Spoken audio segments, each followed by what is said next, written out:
સ્થાનિક સ્વરાજની ચૂંટણીમાં જે ખેડૂતો હતા, ખેડૂતો પાસેથી મત લેવા માટે જે રાજકીય નેતાઓ હતા, નેતાઓએ પોતાના વિસ્તારમાં સુજલામ સુફલામની જે કેનાલ છે, આ કેનાલમાં પાણી આપવાના વચનો આપ્યા હતા અને તેમ કહી મત લીધા. પરંતુ ચૂંટણી પૂરી થયા બાદ તેના પરિણામ આવ્યા અને પરિણામ આવ્યા બાદ હવે જે ખેડૂતોને જે પૂરતા પ્રમાણમાં પાણી મળવું જોઈએ તે પાણી ન મળ્યું અને આખરે ખેડૂતોએ આ સરકાર સમક્ષ બાયો ચડાવી છે.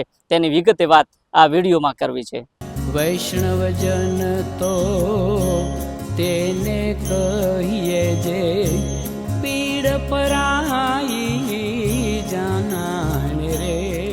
નમસ્કાર, હું છું દિનેશ ઠાકોર. નવજીવન ન્યૂઝમાં આપનું હાર્દિક સ્વાગત છે. વાત વાવથરા જિલ્લાની છે. વાવથરા જિલ્લાના જે ખેડૂતો છે, આ ખેડૂતોને ચૂંટણીના સમયે જે સત્તા પક્ષના જે નેતાઓ છે, આ નેતાઓ દ્વારા વચનો આપવામાં આવ્યા હતા અને કહેવામાં આવ્યું હતું કે આ જે તમારો વિસ્તાર છે, આ વિસ્તારની જે કેનાલો છે, આ કેનાલોમાં પાણી પૂરતા પ્રમાણમાં આપવામાં આવશે. પરંતુ ચૂંટણી પૂરી થઈ અને ચૂંટણીના પરિણામ આવ્યા, પરંતુ પાણી છે, આ પાણી ન આવતા આખરે ખેડૂતોએ ઢોલ વગાડી સરકારના નેતાઓનો વિરોધ કર્યો. મળતી માહિતી મુજબ લાખણીનું જે વાસણા ગામ છે, આ વાસણા ગામમાંથી જે સુજલામ સુફલામ જે કેનાલ પસાર થઈ રહી છે અને આ કેનાલની આજુબાજુમાં આવેલા જે ખેડૂતો છે, આ ખેડૂતોએ મોગાડાળ જે બિયારણ છે, જે ખાતર છે, આ લાવી વાવેતર કર્યું. પરંતુ હજુ સુધી જે કેનાલો મારફતે પાણી છોડવાનું હતું એ પાણી ન મળ્યું અને આખરે ખેડૂતો કેનાલમાં ઉતરી ઢોલ વગાડી જે સરકારના નેતાઓ છે, આ નેતાઓનો વિરોધ કર્યો. ત્યારે બીજી બાજુ આવનાર સમયમાં આ કેનાલમાં પાણી છોડવામાં નહીં આવે તો ગાંધી ચિંધ્યા માર્ગે આંદોલન કરવાની ચીમકી ઉચ્ચારી છે. જોકે તમામ બાબત છે, તમામ બાબતને લઈને સ્થાનિક જે ખેડૂતો છે,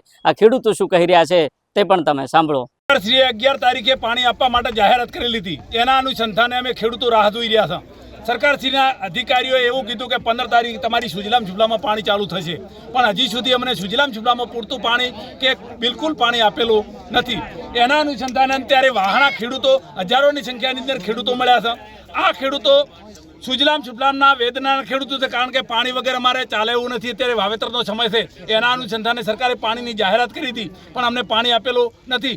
જો 12 કલાકની અંદર આ સુજલામ સુફલામમાં લાખણી વિસ્તાર સુધી પાણી પહોંચશે નહીં તો ટૂંક સમયની અંદર ચોગા પમ્પિંગ સ્ટેશને હજારો ખેડૂતો એકઠા થશે, આંદોલન થશે, ધરણા થશે. આની જવાબદારી સરકારશ્રીની રહેશે, કારણ કે આ મારી વેદના છે, આ મારી માગણી છે. જો અમારી માગણી સરકાર સ્વીકારશે નહીં તો આનું પરિણામ સરકારશ્રીને ભોગવવું પડશે. જય જવાન, જય કિસાન. 11 તારીખે સરકારે આશ્વાસન આલેલું હતું કે 15 તારીખ સુધી પાણી છોડશું. હજી સુધી કોઈ પાણી 28 તારીખથી આવ્યું નથી. ખરા તાપનો ખેડૂત અહીંયા હેરાન થાય રહ્યો છે, પરેશાન થાય રહ્યો છે.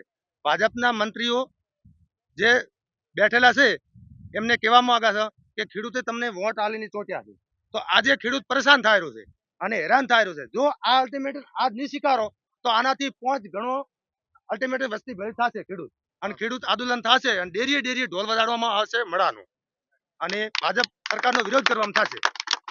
જો 12 કે 24 કલાકમાં અહીંયા વાસણા અને લાખણી સુધી પાણી નહીં આવે તો ટૂંક સમયમાં અમે 12 થી 24 કલાકમાં ચાંગા પમ્પિંગ સ્ટેશને હજારો ખેડૂતો ભેગા થઈ અને અમે ઉગ્ર આંદોલન કરશું. એક બાજુ આપણા કૃષિ મંત્રી શિવરાજસિંહ ચૌહાણ કહે છે કે ખેડૂતોને જે જરૂર હોય કહેજો, હું ખેડૂતો માટે તૈયાર છું. તો આ ખેડૂતો આવી ભર બપોરે કાળકડતી ગરમીમાં અહીંયા મરેરા છે પાણી હારું, અને એક બાજુ આપણા મંત્રી સાહેબ એમ કહે છે કે પાણીની જરૂર હોય તો હું ખેડૂતો માટે તૈયાર છું. તો મંત્રી સાહેબને જણાવું કે આ અત્યારે 500 ખેડૂતો વાહણા ભેગા થયા છે અને ખેડૂતો પાણીની ભીખ માગે છે. તો આ સરકારને અમે કહીએ છીએ કે જો 24 કલાકમાં અહીંયા પાણી ના આવ્યું તો અમે ચાંગા પમ્પિંગ સ્ટેશને ઉગ્ર આંદોલન કરશું. જય જવાન, જય કિસાન. જય જવાન.